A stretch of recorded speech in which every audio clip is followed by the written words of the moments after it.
Is there anything worse than vector operations in index notation? Yes. Yes, there is. A lot of things, actually. But that doesn't mean it's not complicated, especially when you throw in spatial derivatives and gradients and curls. It gets nasty. But is it really that hard? We're going to find out when we use index notation to derive the vector wave equation from Maxwell's equations.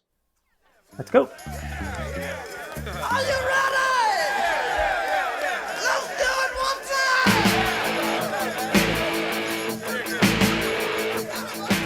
time! All right, first we need to go over a few things. As you know, a vector is comprised of three components: an x component, a y component, and a z component. All three of these are represented by this subindex I. So the vector becomes v sub I. There's a vector operator that's going to be very important in our exercise. It's called the gradient.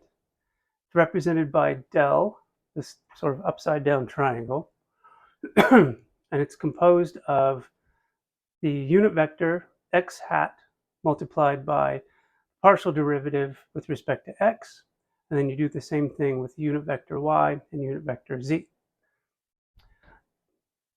Del f here is what's called the gradient. It's a property used to find rates of change in vectors and is represented by del f. In index notation, that becomes partial d sub I f. Find the variation in magnitude of a vector from point to point. We calculate what's called the divergence. Here's del dot v, represented in index notation as partial d sub I, v sub I. And lastly, we have the curl. The curl of vector v is defined as del cross v. Cross products create some interesting complexities in index notation, so we're going to have to introduce a couple of new objects called the Levi-Civita symbol and the Kronecker delta.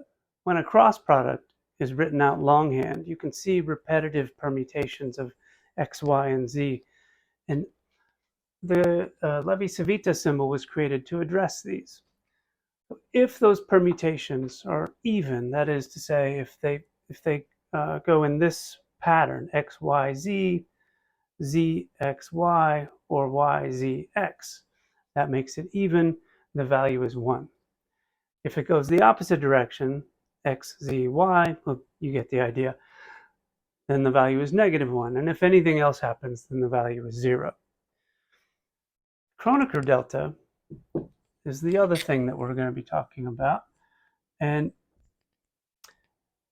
it's probably best thought of as a representation of the identity matrix. But for our purposes in index notation with vectors, you really only have to worry about the value if I is equal to j, which makes the Kronecker delta equal to 1.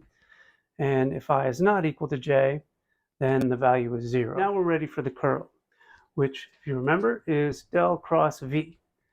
And that's represented in index notation with the Levi-Civita sub I sub j sub k, partial d sub j, v sub k. The first index always stays with the Levi-Civita symbol.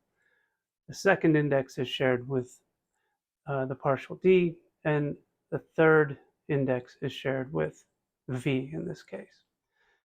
And this takes us to an important identity between the Levi-Civita and the Kronecker delta. Say you have another cross product here, and you're going to have two Levi-Civita symbols, I sub j sub k, Levi-Civita sub k sub l sub m. It's important to remember when you have two Levi-Civitas, the final index in the first one has to match the first index in the second one, otherwise the results are invalid. And in this case, we're going to have del j partial d sub l and v sub m. When you end up with multiple Levi-Civitas like this, there's an identity with Kronecker deltas that will make this easier to work with. If you take the second index from the first and the second index from the second, create your first Kronecker delta. So that would be delta sub j sub L multiplied by delta sub k sub m. So we're taking the third index of the first and the third index of the second, k sub m. And we're going to subtract deltas created from the second index of the first and the third index of the second. So this is delta sub j sub m, and a delta created from this third index of the first and the second index of the second. In this case, sub k sub L. All right. It's a little complicated, but stay with me. It's going to get a lot better. Okay, now for the good stuff. On the left, we have a traditional derivation of the wave equation from Maxwell's equation, starting with Ampere's law, then taking the partial derivative of t with respect to t and on both sides. Then we can use Faraday's law to substitute for the partial derivative of b with respect to t in here with del cross E. Once we get to this stage, we need a previously calculated and known vector identity. So we can substitute this quantity here for del cross E. When we do that, we end up with del squared E minus del multiplied by del dot E. And this value ends up going to 0, which leaves us with the wave equation. Not so bad. On the right, we have the same process, but with index notation. It looks like there's more lines and it looks more complicated, but the beauty about this is we don't need any pre-existing or previously calculated identities to do this. All we need is Faraday's law. So again, starting with Ampere's law, we turn this into a Levi-Civita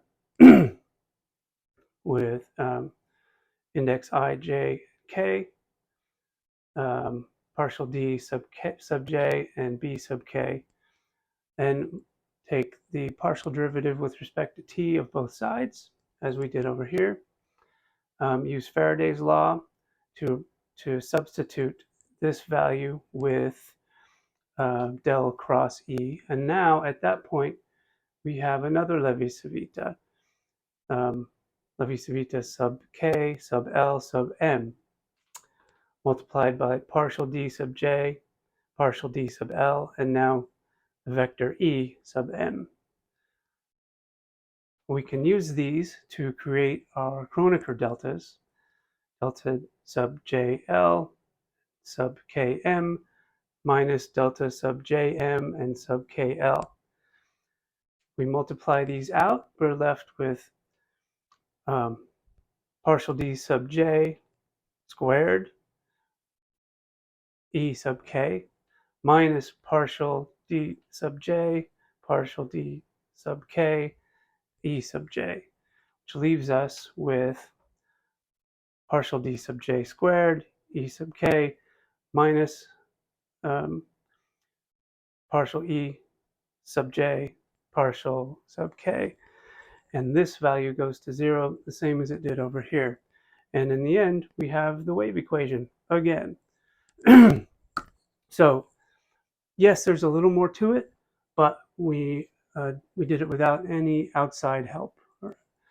And it's just awesome.